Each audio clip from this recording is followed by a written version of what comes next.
A mensagem a seguir é uma pregação da Igreja do Nazareno Nova Europa. Esteja conectado conosco pelo tablet ou smartphone e assista nossos cultos online no site inne.com.br. Ouça Nasa Rádio pelo site nasaradio.com.br e acompanhe nossas redes sociais facebook.com/INN Europa e twitter.com/INN Europa. Igreja do Nazareno Nova Europa, mudando a história de sua vida. Muito bem, cabe a mim hoje colocar uma palavra no seu coração. Então vamos abrir em 1 Samuel, capítulo de número 2. Agradecer essa turma aqui, Maurício, pessoal. Todo dia tem alguém ministrando diferente. Carlinhos Félix, Felipe Godoy, agora Maurício. Amanhã tem o GAN, à noite tem a banda Refúgio. Só coisa maravilhosa. Lá no GAN, os meninos trabalhando, lá embaixo, departamento infantil. É tempo mesmo de limpar a alma, né, gente? Da gente avivar nosso coração. Capítulo 2, vamos abrir aqui nesse texto. E eu queria falar ao seu coração, é uma frase simples, uma palavra simples. Tempo de crescer.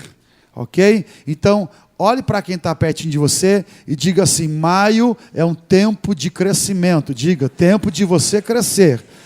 Tempo de você crescer, ok? Aliás, esse semestre nós não podemos abrir mão desse princípio importantíssimo para a nossa vida.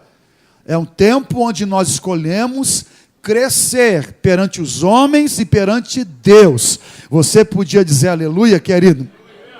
Sendo assim, vamos ler o texto, capítulo 2, versículo 26, quando encontramos esta expressão tão extraordinária a respeito desse homem chamado Samuel. O jovem Samuel ia crescendo cada dia mais em estatura e em graça e estima por parte do Senhor e de todas as pessoas à sua volta. Vamos ler de novo. O jovem Samuel ia crescendo cada dia mais em estatura e em graça, e estima por parte do Senhor e de todas as pessoas à sua volta. Ao lermos esse texto hoje à noite, será que existe alguém nesse santuário que pode, à semelhança de Samuel, decidir crescer como ele decidiu, em graça, em estatura, em estima perante Deus e perante as pessoas à sua volta? É esse tipo de compromisso, de comportamento que você vai assumir em sua vida a partir de hoje, no mês que vai chegar, principalmente maio, ou em sua vida. Se é essa a sua oração, como é a minha oração hoje à noite, você podia dizer aleluia nesse santuário, querido? Você podia dizer amém hoje à noite, em concordância com esse princípio: eu decido crescer perante Deus e perante os homens. Se é assim, diga aleluia no seu lugar, querido. Agora, instigue a pessoa que está perto de você e diga a essa pessoa: ouse crescer. Olhe para quem está perto de você: ouse crescer, ouse crescer. Olha, precioso e amado irmão, desde a época em que a mãe de Samuel, Ana, resolveu deixá-lo aos cuidados de Eli, Samuel, a partir daquele momento, sempre cresceu. Veja que o versículo 11 nós encontramos esse princípio.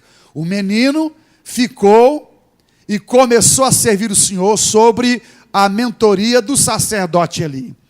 Então a sua mãe o levou a Siló, lugar de adoração onde estava o santuário de Deus, e lá Samuel, ainda menino, foi deixado, e ele começou então o seu ministério, servindo sobre a liderança do sacerdote Eli.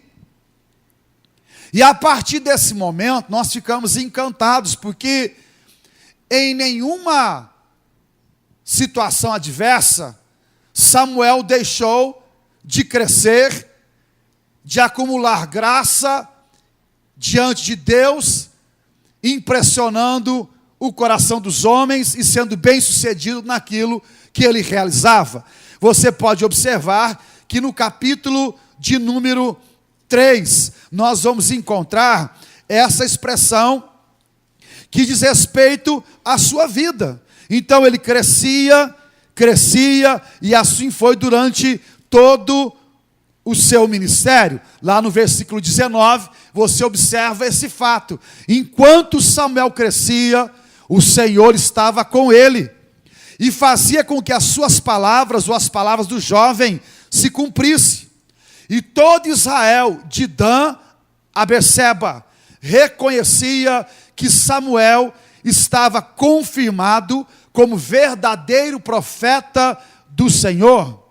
E o Senhor continuou aparecendo em Siló, onde havia se revelado a Samuel por meio de sua palavra. E a palavra de Samuel se espalhava e era respeitada em todo o Israel. Então nós observamos e percebemos que esse moço, desde a época em que ficou sob os cuidados do sacerdócio de Eli, ele continuamente crescia.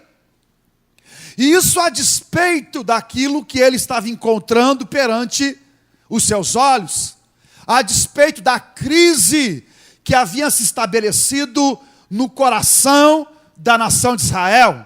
Você pode observar que no capítulo 3, Deus envia um recado severo à casa de Eli, que era o líder de Samuel. Lá no capítulo 3, Deus chama Samuel pela madrugada ou pela noite e conta a Samuel aquilo que Deus estava reservando ao coração do líder. No entanto, vale a pena você observar o versículo 1, quando a época em que Deus chama Samuel, a Bíblia diz que era uma época onde Deus raramente falava e as visões de Deus haviam se escasseado muito. Que triste cenário era esse? Um cenário onde Deus raramente falava. Então era um cenário empobrecido. Um cenário onde a ausência de Deus não trazia conforto ao coração daquele povo. Deus raramente falava e as visões praticamente eram inexistentes. E foi dentro desse período que Samuel crescia. Se você vê o capítulo de número 2, quando há uma profecia contra a casa de Eli, você vai observar Deus falando contra Eli, dizendo: eu escolhi dentre todas as tribos, versículo 28, de Israel, para ser o meu sacerdote entre o povo, para ministrar no meu altar, para queimar o meu incenso, para trazer o colete sacerdotal diante de mim, sem mácula, e concedi as ofertas queimadas dos israelitas à família de teu pai. Ora, por qual motivo então pisais e zombais do meu sacrifício e da minha oferta, que ordenei expressamente fossem celebradas na minha habitação? Porque honras teus filhos mais do que a minha pessoa, permitindo-os engordar como glutões, com as melhores partes de todas as ofertas feitas por Israel, o meu povo. Então Deus, ele adverte solenemente a Eli, dizendo o que faria com a sua família e com a sua casa. Você pode perceber que Deus estava dizendo, versículo 31, é chegada a hora em que aniquilarei o teu poder e a força da família de teu pai, como se decepa um braço, e jamais haverá algum idoso na tua família. E contemplarás a aflição na minha habitação. E apesar de toda a prosperidade que trarei sobre Israel, não haverá pessoas que alcancem idade avançada. E aquele da tua linhagem, a quem eu não destruí do meu altar, ficará apenas para consumir os teus olhos de lágrimas, lamento e te provocar tristeza. E os seus descendentes morrerão no auge da vida. Então veja que Deus, nesse exato momento, fala a respeito de Eli, mas é interessante você perceber que dentro desse cenário de dor, Samuel crescia. Samuel crescia. Então eu queria hoje à noite, junto com você, a despeito daquilo que você vai encontrar durante os meses que virão, as lutas espirituais, as dificuldades, eu queria glorificar o nome do Senhor, porque você também irá crescer. Você pode crescer, você pode avançar, você pode frutificar e florescer. E se você crê, querido, que a despeito da dificuldade que você vai enfrentar, você também vai crescer. Você podia dizer aleluia nesse santuário hoje à noite. Você podia dizer glória a Deus hoje à noite. Então olhe para quem está pertinho de você. Qual é a razão que você compreende que irá limitar o seu crescimento? O que de fato pode impedir você de crescer perante os olhos do Senhor? Pergunte para quem está perto de você o que pode impedi-lo de crescer. Será que uma condição espiritual que advenha? Será que um problema que o cerca? Nós não temos nenhuma razão, nenhum motivo para dizer ao Senhor que nós não podemos crescer perante a sua presença. Samuel cresceu com todo esse cenário à sua volta, esse cenário de falência espiritual, esse cenário de dor, de dificuldades. Samuel cresceu. Não havia dificuldades ou situações pelas quais ele poderia dizer que não podia avançar, até porque Samuel tinha algumas situações que o favoreceram ao longo de sua história e de sua jornada. Não podemos falar de Samuel sem nós fazermos uma investigação a respeito de alguns detalhes de sua vida que o favoreceram e o colocaram nessa condição de crescimento. Haja vista a sua história. Em primeiro lugar, você deve se aperceber que Samuel, ele era resultado da oração de uma mãe que jamais desiste. Ele era resultado do investimento do coração de uma família. Você tem que perceber que antes que Samuel pudesse ser gerado, antes das dores de parto, alguém pagou o preço pela sua própria vida. Alguém pagou um preço pela sua existência. Então observe que no capítulo 1, versículo 6, você vai descobrir que a mãe de Samuel era uma mulher que não podia gerar filhos. Versículo 5. E como consequência dessa esterilidade, essa mulher padecia muitas dores. Ela era hostilizada, diz o versículo 6. Como consequência dessa ausência de fertilidade, essa mulher tinha dificuldades que a diferenciavam das outras. No entanto, apesar dela não poder gerar filhos, apesar dela se encontrar nesse estado de dor, conforme você vê o versículo 10, com a alma profundamente sofrida, chorando.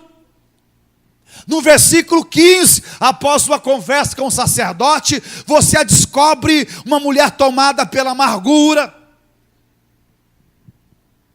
A questão de Ana não tinha a ver com a ausência de amor de seu marido. A Bíblia diz no versículo 6 que Eucana amava a sua mulher. Também não tinha a ver com questão de cuidado, porque ela recebia a porção dobrada com relação a Penina. O problema de Ana diz respeito a não poder ter filho. O que isso lhe caracterizava ou colocava sobre ela um peso, onde as pessoas atribuíam à sua pessoa alguém que Deus não favorecia, alguém amaldiçoado em seu tempo. Então essa mulher carregava esse fardo doloroso. No entanto, a Bíblia nos ensina que de ano em ano eles iam a Siló, porque essa era a prática do judeu. 3 vezes por ano, todo israelita masculino tinha a obrigação de se apresentar diante de Deus, o Senhor dos Exércitos, no santuário central, que se encontrava em Siló. E lá eles iam adorar, era uma festa. E nessa festa, que é indicada como a festa dos tabernáculos, que comemorava o cuidado amoroso de Deus, sua provisão, as alegrias recebidas por conta da colheita farta. Então esse povo se ajuntava em Siló e lá adorava ao Senhor. Então a família de Ana, ela vai para Siló. para se apresentar perante o sacerdote. Ana não pode gerar filhos. E agora ela comparece perante o sacerdote. Agora está em meio a uma festa.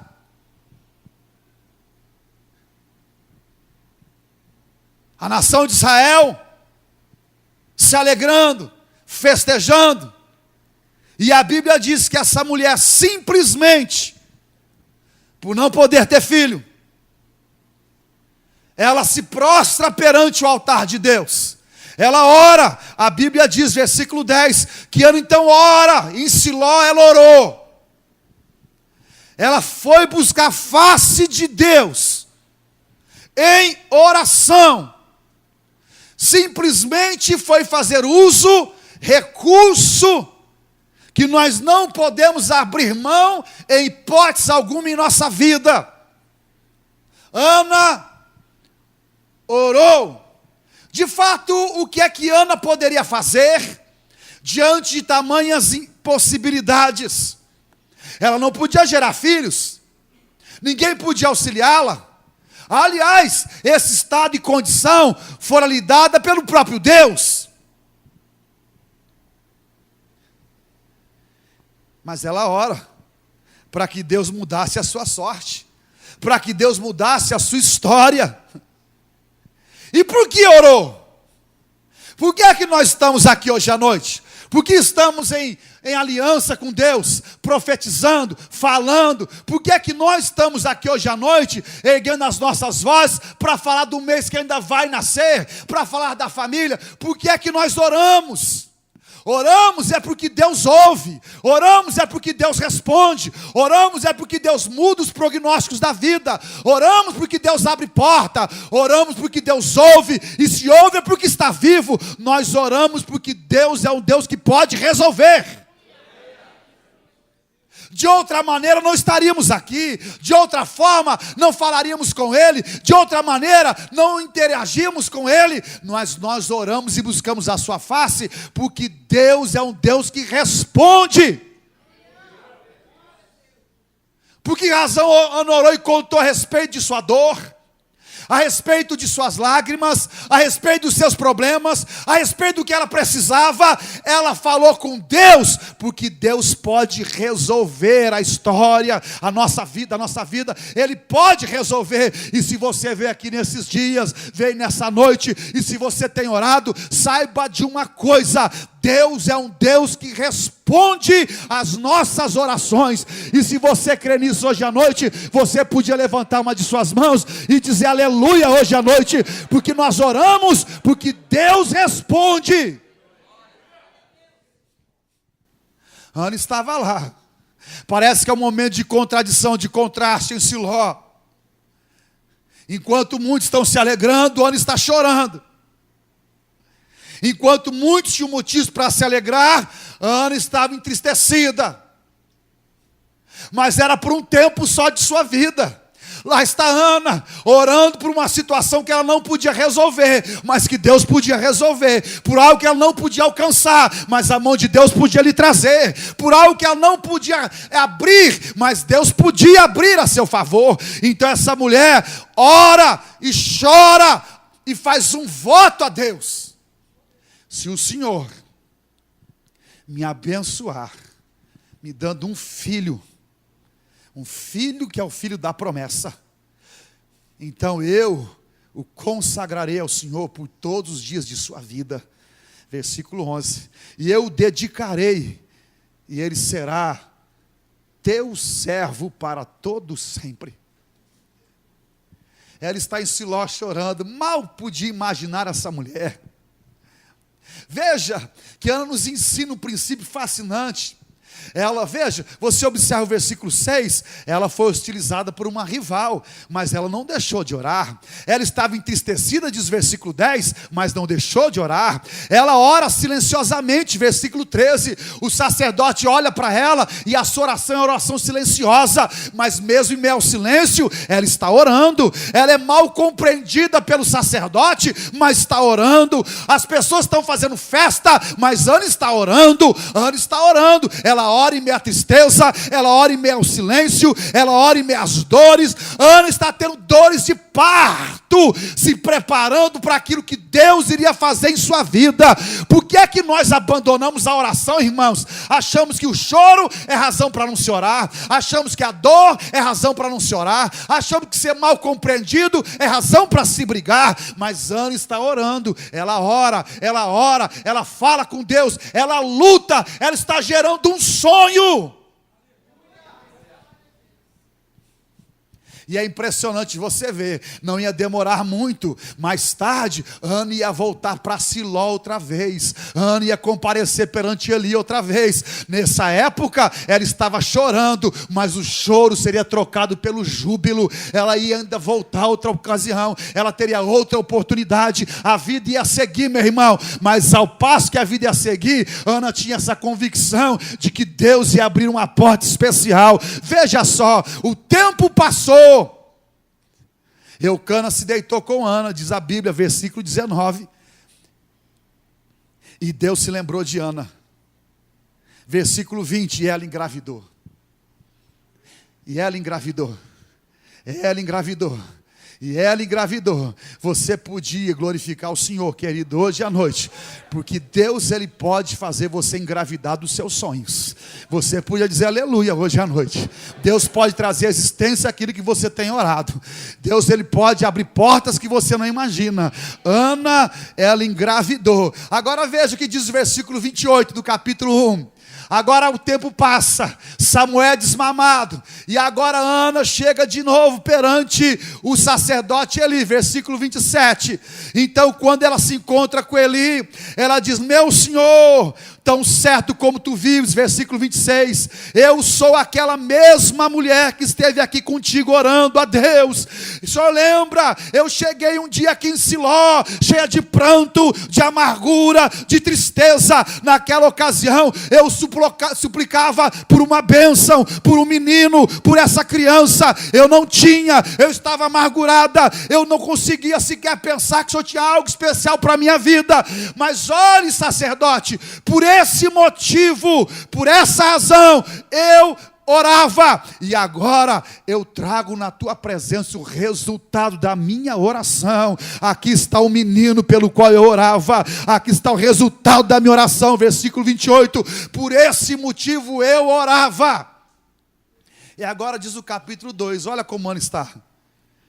Então Ana, lá está Ana, ela voltou para Siló, o mesmo lugar que no passado ela chorou, o mesmo lugar que ela pranteou, que ela orou, mas agora Ana, ela volta e o seu coração está cheio de júbilo e alegria, e ela começa a dizer: o meu coração exulta no Senhor, por causa do que Ele fez, eu ando de cabeça erguida, a minha boca se escancara de rir dos meus inimigos, pois me alegro na tua salvação. Eu queria profetizar sobre a sua vida, e quero profetizar sobre a sua vida hoje à noite, querido, que a tristeza dará lugar à alegria em seu coração, que você vai voltar ao santuário de Deus, mas agora para adorar, para comemorar, para vibrar de alegria, para exultar no teu Deus, o Deus que responde às orações. Você pode ter vindo nesses 6 dias com lágrimas, mas você vai voltar com alegria, contando o seu testemunho e dizendo: Deus atendeu a minha oração. Quantos creem que vão voltar para testemunhar nos dias que virão um milagre que Deus fez? Deus fez um milagre, pastor. Deus fez um milagre. Deus fez um milagre. Deus fez um milagre. Olhe para quem está pertinho de você e diga: você vai voltar para contar o seu milagre. Você vai voltar para contar o que Deus fez na sua vida. Você vai voltar para contar como Deus foi misericordioso com você. Você vai voltar para adorar. Não vai voltar para chorar de tristeza, de amargura, pela impossibilidade que foi colocada sobre a sua vida. Você vai voltar para dizer: o meu Deus me favoreceu. Quem podia imaginar que Ana ia voltar para Siló? Mas agora, para mostrar como Deus opera milagres e maravilhas. Você crê, querido, que você vai voltar para testemunhar como Deus é um Deus que opera milagres e maravilhas? Se você crê, você podia dizer aleluia, querido. Você podia dizer glória a Deus hoje à noite. Você podia dizer graças a Deus hoje à noite. Mas veja, se você quer voltar para testemunhar o milagre, você precisa aprender a lutar. Ana lutou. Lutou antes do filho chegar. Por qual causa nós lutamos, querido?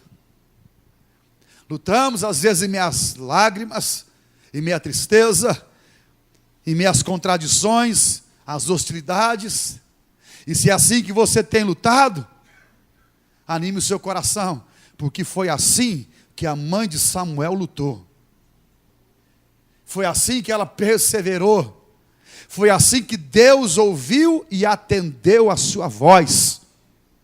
Agora é interessante você observar, no pano de fundo histórico, que Samuel sequer sabia do que estava acontecendo, até porque ele ainda não existia. Ana estava semeando na vida do filho antes dele chegar, tendo dores de parto, dores na alma, falando com Deus a respeito de um filho que almejava, e foi assim que Samuel nasceu. Ele era a recompensa preciosa, o presente que Deus concede àquele que busca, àquele que bate, àquele que almeja. E ele chegou.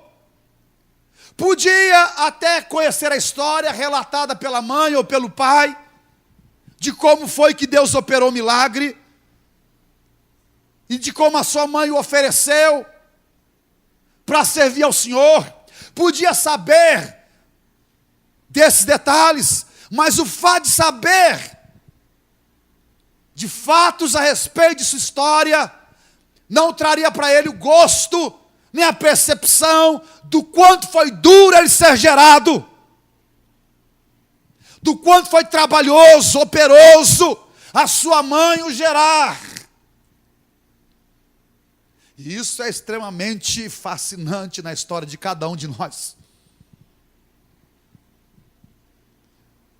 Samuel era grande, crescia, mas antes dele ser grande e crescer, alguém lutou por ele.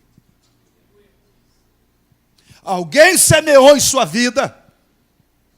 Alguém sonhou e pensou.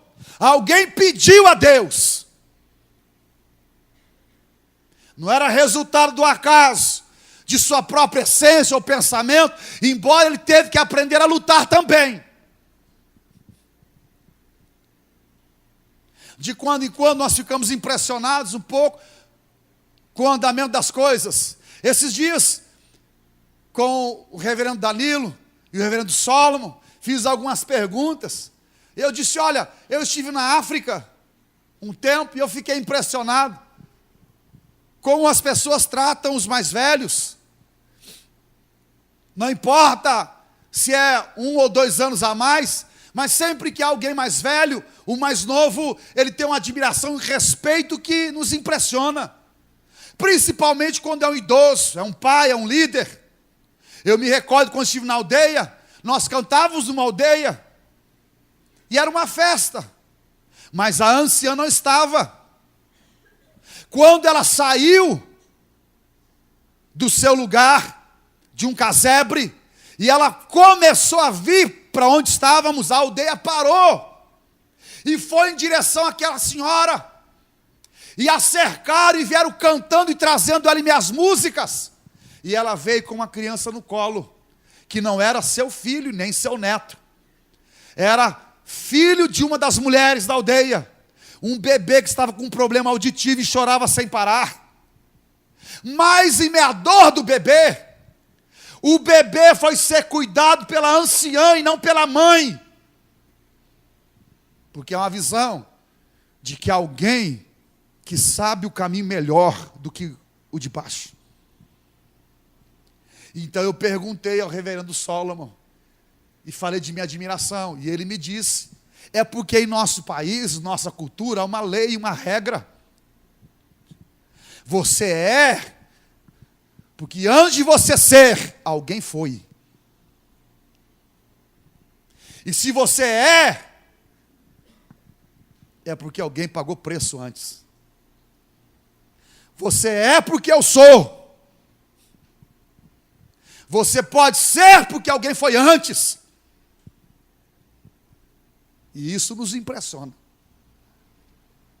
À luz do texto sagrado, nós percebemos e ficamos um tanto abismados com a atitude, muitas vezes, de alguns filhos.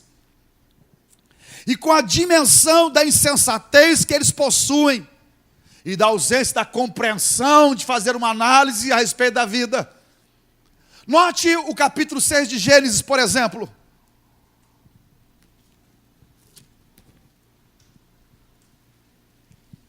Veja só. Quando você lê o capítulo 6 de Gênesis, você vai descobrir Deus dizendo que Ele queria aniquilar a raça humana por conta do pecado. Que Ele iria mandar um dilúvio. Que ele tinha se arrependido de ter criado o homem, os seres humanos. Versículo 6 do capítulo 6. No entanto, nessa época, versículo 8, o Senhor demonstrou sua graça e misericórdia a um homem chamado como, gente? Noé. Eis a história de Noé, versículo 9. Ele era um homem justo, íntegro entre os seus contemporâneos, e fazia o quê? Andava com Deus. Deus então chamou Noé, deu a ele uma missão, versículo 13. Disse para ele fazer a arca. Então Noé partiu para fazer a arca. Então você observa que no capítulo 6, versículo 22, após ele construir a arca, Deus fez com que tudo, quando ele completasse a arca, capítulo 7, Deus ordenou que Noé e toda a sua família entrassem na arca, versículo 1, versículo 7, Noé com seus filhos, sua mulher, suas mulheres, entraram na arca. Versículo 15, abrigaram-se na arca. E aí o dilúvio veio. E após as águas do dilúvio se abaixarem, capítulo 9, versículo 1, Deus abençoou Noé e a seus filhos. Você podia dizer aleluia, porque Deus abençoou Noé e a seus filhos. De uma forma distinta você vê, a bênção vem sobre o pai e sobre os filhos. Então agora Deus faz uma aliança com eles. Deus então, ele trata com Noé, chama Noé, escolhe aquele homem, porque aquele homem andava com Deus. Acontece que Noé, em sua vida, ele deu sinal de fraqueza. Você vai observar versículo 18. Deus fez aliança, abençoou, mas há uma narrativa interessante. Os filhos de Noé saem da arca com ele, Sem, Cão e Jafé. Eram os 3 filhos de Noé. Noé era cultivador e foi o primeiro a plantar uma vinha. Versículo 21. Bebeu do vinho que havia feito, embriagou-se e ficou dentro de sua tenda. Cão, pai de Canaã, notou que seu pai estava nu e foi contar aos 2 irmãos que estavam do lado de fora. Então Sem e Jafé tomaram uma capa, levantaram-na sobre os próprios ombros e, andando de costas para não verem a nudez do pai, cobriram-no. Quando Noé acordou da sua embriaguez, soube do que Cão, seu filho mais jovem, havia feito.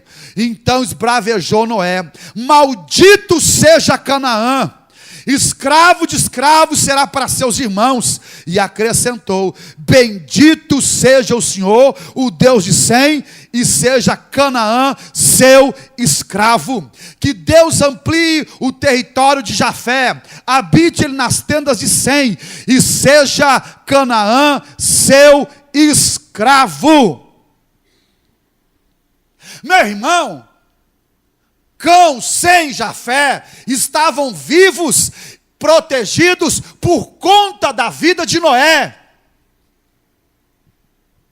Mas quando o pai teve um problema, em vez do filho proteger a nudez do pai, a vergonha do pai foi expor, foi falar, foi criticar, foi abusar. E o pai, na qualidade de abençoador, fez o quê? Amaldiçoado está. E abençoa sem e haja fé.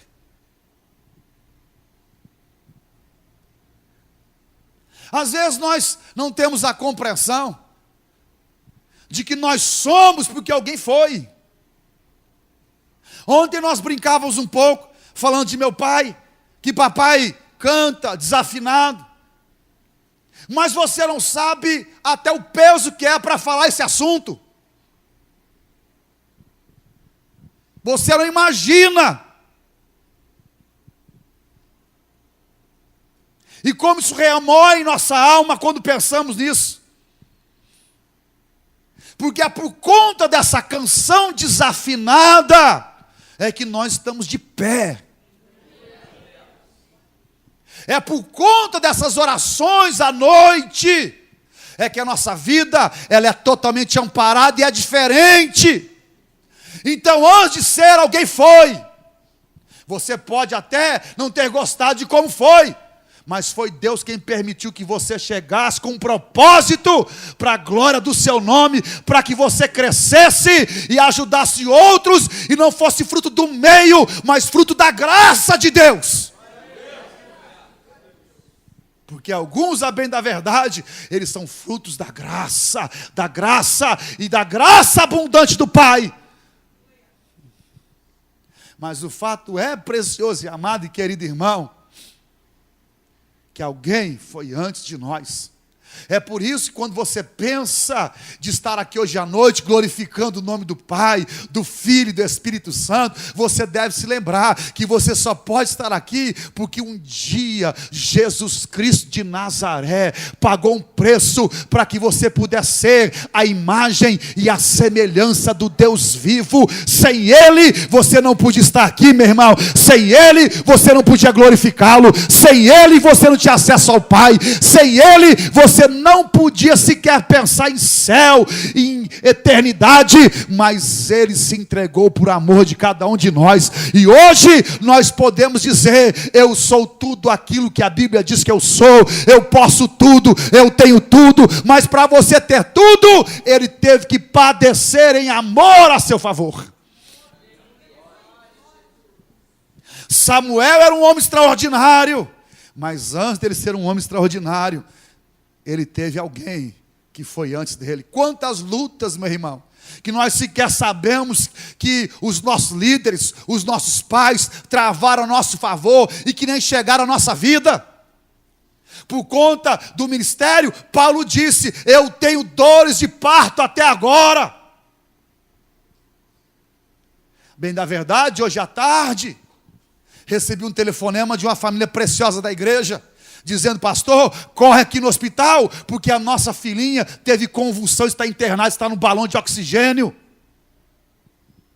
Essa semana, uma família me comunicou pelo Facebook, pastor, ore pelo meu irmão, teve um acidente de moto, está com o crânio todo esmagado. Dores de parto, antes de você ser, alguém foi.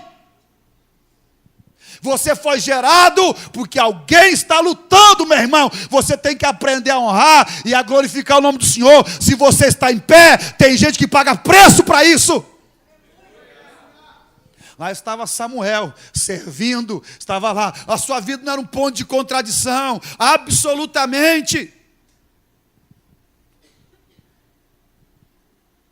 Lutas que jamais imaginamos que são travadas no mundo espiritual a nosso favor. Samuel não podia compreender o quanto o preço que a sua mãe pagou foi um preço alto. Não podia imaginar, mas ele estava. Eu quero glorificar o Senhor hoje à noite, porque Deus pagou um preço por cada um de nós que nós não podemos imaginar, meu irmão. Mas em meio ao preço que Deus pagou, Ele levantou homens e mulheres para abençoar a nossa vida, professores, mestres na palavra, pastores, pais, irmãos, gente preciosa. Você só pode estar porque alguém antes foi. Está aqui meu pai, sentado aqui. Tem lutas que eu desconheço, que ele e a minha mãe travaram pelos filhos. Nunca chegaram até nós, mas estamos hoje porque alguém foi primeiro. Você podia ser grato, levantar uma das suas mãos e dizer: Senhor, eu quero te agradecer por aqueles que foram antes. Eu quero te agradecer, Senhor, estou colhendo por aqueles que semearam. Eu quero te agradecer pelo meu pai, pela minha mãe, pela minha história. Alguém que semeou. Eu estou hoje, mas alguém foi antes do que eu. Eu sou o eterno devedor do teu amor, da tua graça, do teu favor. Eu estou porque alguém foi.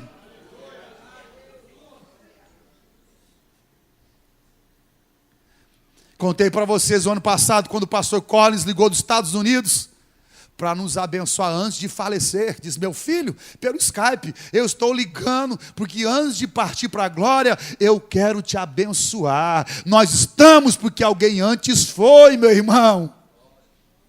Você tem que compreender, você não é resultado da sapiência maior, e você agora se tornou a pessoa exclusiva e importante, onde ninguém teve sobre a sua vida ministração, teve ascendência sobre a sua vida, orou, se importou, se preocupou. Você tem que levantar suas mãos e agradecer os homens, as pessoas que Deus levantou para lapidar, para abençoar, para ajudar a sua vida, para não dizer que você se converteu no ministério de alguns que você nem lembra e que nem faz caso. Saímos brigados às vezes com o pastor da igreja, dando de ombros, e nem sequer sabemos do quanto que orou por nós. Alguém foi antes de cada um de nós. Alguém foi antes. Você devia agradecer ao Senhor por aquele pastor quando você era pequenininho lá na igreja. O meu era pastor Marinésio, pastor Aguiar. Todos eles, meu irmão, todos eles tiveram dores de parto. Foram antes do que eu. E continuam na obra do Senhor. Alguns deles para a glória do nome do Senhor. Nós somos eternos devedores. Samuel, ele foi resultado de alguém que lutou. Alguém lutou para você chegar, querido? Você lembra de alguém assim? Você lembra? Você lembra? Então você podia empurrar quem está perto e dizer: seja mais grato, seja mais agradecido. Agradeça mais, meu irmão. Agradeça mais. Agradeça mais. Levanta a mão e agradeça. Honre, fale bem, lembre bem. Agradeça, telefone, trate com carinho, trate com zelo. Agradeça. E se no seu coração há algo pesado, peça perdão ao Senhor, porque você não estaria aqui, meu irmão, hipótese alguma, se não fosse por conta dessas pessoas. Ainda que você não tenha uma visão a melhor possível, você não estaria. Achou ruim? Muito bem. Deixa eu lhe lembrar, você tem uma família bonita, tem não? Você tem filhos lindos. Pensa na sua filha agora. Olha que maravilha. Lá atrás teve problema, mas olha que joia Deus te deu. Olha essa ostra preciosa que Deus te deu. Ela foi forjada em meia luta, meu irmão, lá dentro do casulo. Mas veja o que Deus fez. Seja grato, querido, você tem uma pérola hoje, uma joia preciosa. Seja grato ao quem foi antes da gente, de cada um de nós. Alguém foi antes. E no nome de Jesus, a partir de hoje, você vai cobrir a nudez, seja do seu líder, seja do seu pai, seja do seu irmão, de quem quer que seja, você vai cobrir a nudez, porque é aqui que reside a bênção ou a maldição, meu irmão. É aqui que você define o seu futuro. É dessa maneira. Você pode propagar vergonha ou esconder. E a Bíblia diz que quem ama, que o amor, ele esconde multidão de pecados. Então você podia olhar para quem está pertinho de você. Samuel era uma bênção, mas antes dele veio a mãe. Ele era uma bênção, mas antes dele veio a mãe. Antes dele veio a mãe, veio a família. Veio. Uma bênção. Veja que o futuro de Samuel foi definido, sabe quando? Quando Ana fez um voto.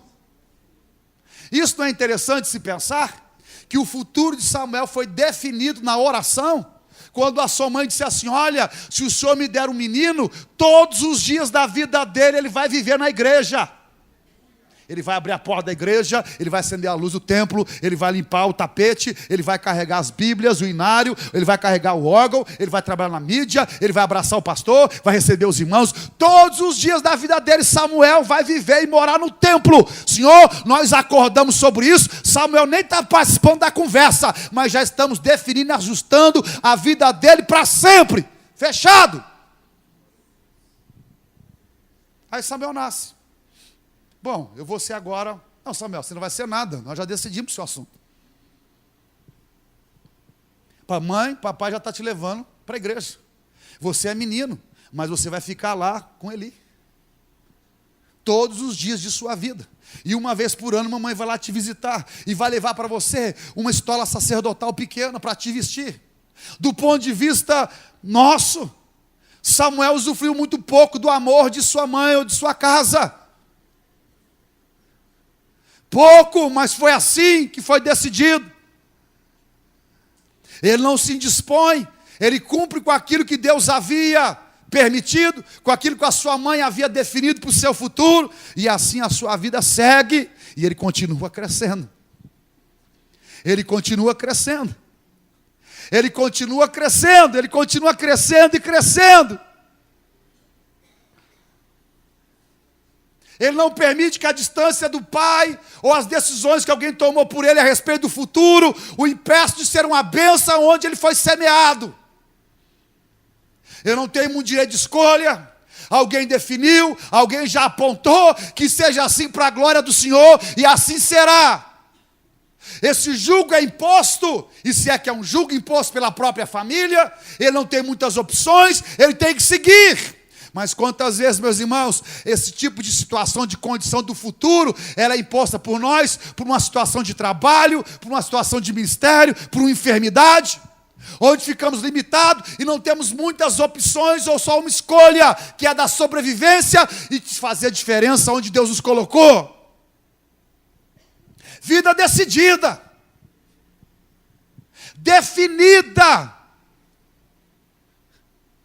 Quando nós nascemos lá em casa,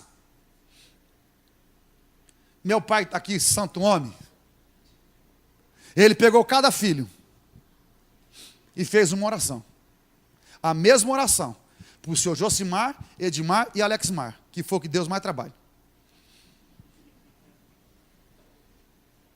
Uma oração, que era uma oração simples, profunda e doída, que era assim: os filhos que tu me deste é para a honra do teu nome. Se um desses meninos se aventurarem pelo mundo afora, o Senhor pode levá-los agora. Porque são para honrar o teu nome. Eu não tenho filhos para o mundo, eu tenho filhos para o Senhor. Futuro decidido. E vai Josimar jogar bola, Edmar jogar bola, ir pela vida fora, querer sair para fora, para lá, e aí de quando vem essa conversa, sabe como que é, filho? O papai já orou, entendeu? Ou vocês andam na linha, ou andam na linha. Porque a oração do pai está feita. Está dizendo aqui, não tinha um mês. Crescemos sabendo que a oração foi feita. Se esses meninos não forem para te servir, que o Senhor leve. Que o Senhor leve. E Jesus não levou porque nós tínhamos juízo, graças a Deus, para escolher o bom caminho. Porque oração de mãe, de pai, quando pega. Futuro decidido. Samuel, aqui Samuel, você vai viver aqui, Samuel. E vai ser dessa forma. Às vezes ficamos implicados porque os pais vão se aventurando para dizer o que temos que fazer, mas a Bíblia diz que os filhos são como flecha na mão do valente. O pai dá direção, o pai aponta, o pai orienta, o pai lança a flecha. E o filho que é inteligente, ele observa e anda no conselho sábio de seu pai. Samuel passa por tudo isso. Ele é semeado num lugar onde a terra é seca e árida, onde a influência é danosa. Casa de Eli. Os filhos de Eli, filhos de Belial, que Deus queria matar. E agora divide espaço com essa turba terrível de gente sanguinária e ávida pelo prazer carnal, pelo aborrecimento a Deus, sem se importar com o que Deus pensava.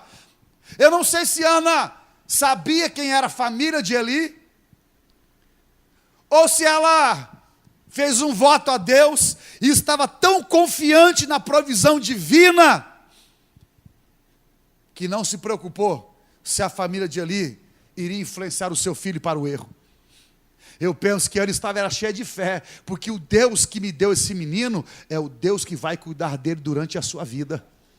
Eu não preciso me preocupar. Ele pode estar na escola com influência errada, ele pode estar cercado daquilo que não serve, mas ele está guardado no seu amor, ó Deus, porque eu oro e eu invisto nesse menino e ele vai servir ao teu nome. Ela entrega o filho passa por todas as situações. Você vê que Samuel escolhe crescer. Ele escolhe crescer, ele decide. As influências negativas não vão me arrancar do caminho. Aqueles que querem pender para o erro não vão me levar. Eu vou continuar servindo a Eli, sua família. Eu vou crescer perante Deus e perante os homens. E ele cresce. E ele cresce, e ele cresce, e ele cresce, e ele cresce, e ele floresce onde Deus o plantou. E o nome do Senhor, ele é glorificado. Você pode crescer, querido, a despeito de todas essas questões que envolveram a vida de Samuel. Para isso é necessário você compreender e se lembrar de 3 princípios e métodos que já falamos. Em primeiro lugar, lembre-se, alguém lutou para que você fosse gerado. Alguém lutou para que você fosse abençoado. Você podia, por um breve momento, levantar uma das suas mãos e agradecer as pessoas que Deus colocou na sua vida para te abençoar. Seja um pai, seja um pastor, seja um professor, seja uma pessoa. Levante uma das suas mãos e comece a dizer: Senhor, eu quero te agradecer pelas pessoas que fizeram diferença em minha vida, por aquela pessoa que me ganhou para Jesus, por aquele que me apacenta, por esse pai que investiu em meu coração, por essa mãe que não desistiu. Eu quero te glorificar, eu quero te exaltar, eu quero te, ó Deus, hoje levantar um trono de adoração ao Senhor, porque o Senhor desde o início colocou pessoas para favorecer a minha vida nessa terra, e hoje eu quero te agradecer, eu quero te louvar, Senhor, e eu quero ter um compromisso diferente. Eu não vou mais expor a vergonha das pessoas que tiveram dores de parto por mim. Você podia dizer aleluia hoje à noite, querido? Grato, seja grato. Seja grato. Eu lembro de alguns professores que eu tive na escola. Dona Mafalda, Maria Rita, Leia, professoras que me ajudaram, que me abençoaram. Professor da escola dominical, Gerson, Silvio Penteado, pastores, pai, mãe, irmãos e amigos preciosos. Mas no caso de Samuel, antes dele ser, é porque ele tinha alguém que pensou nele e lutou por ele. E agora Samuel crescia. Crescia, crescia. Segundo lugar, querido, sabe por que você pode florescer? Porque você tem um Deus que é vivo. Um Deus que responde às orações. Um Deus que pode mudar a sua história e pode favorecer seu coração. Você podia levantar uma das suas mãos e dizer: Senhor, eu quero te glorificar porque o Senhor é vivo. O Senhor é vivo. Eu sei que eu posso clamar, eu sei que eu posso falar, eu sei que eu posso te buscar, porque o Senhor vai me atender. Nós buscamos a Deus porque Ele responde, irmãos. Nós buscamos a Deus porque Ele está vivo. Nós oramos porque Deus resolve. E hoje à noite, se você tem uma causa perante a justiça, perante os homens, o que quer que seja, você pode apresentar a Deus a sua demanda, porque Ele pode ouvir aquilo que você está necessitando. Você podia dizer aleluia hoje à noite. Você pode florescer, porque Deus, Ele pode abençoá-lo no lugar que Ele vai te semear. Você pode ser semeado, irmão, num lugar difícil, num trabalho ruim, cercado de pessoas que são terríveis, que te influenciam para o erro. Você pode ter o seu futuro já traçado e definido por alguém. Você pode não ter opção até de decidir sua vida, seja o que for. Se você tem um Deus como Samuel tinha em sua vida, você tem possibilidade para crescer, para frutificar, para avançar e ser uma bênção em sua história. Você podia dizer aleluia hoje à noite, querido, porque nada, ninguém e nem condição alguma vai impedir que a gente seja frutífero. Em último lugar, querido, você pode crescer, porque veja, pessoas lutaram por você, você tem um Deus maravilhoso. E em terceiro lugar, você tem o poder de decidir. Samuel decidiu andar com Deus. Samuel decidiu pela graça. Samuel decidiu fazer história e diferença. Enquanto muitos se promiscuíam, ele decidiu ser santo. Enquanto alguns se deitavam com as mulheres da tenda do tabernáculo, Samuel se guardou puro para o Senhor. Enquanto muitos se envolviam com a mentira, Samuel guardou os seus lábios para o Senhor. Enquanto muitos implicavam e não obedeciam ao pai, porque Hofni e Finéias não observaram o conselho de Eli, deram de ombros para o pai, para o líder, para o pastor, Samuel continuava servindo Eli, a despeito de suas fraquezas e enfermidades. A bênção, querido, ela está também e nos é dada por conta das decisões que nós tomamos em nossa vida. Cão foi amaldiçoado porque expôs a vergonha do pai. Sem Jafé, abençoados porque cobriram a nudez do pai. Nós decidimos, temos o poder de escolher perante os olhos de Deus o caminho que vamos seguir. E é por conta de nossa decisão que a bênção ou a maldição, ela vem à nossa vida.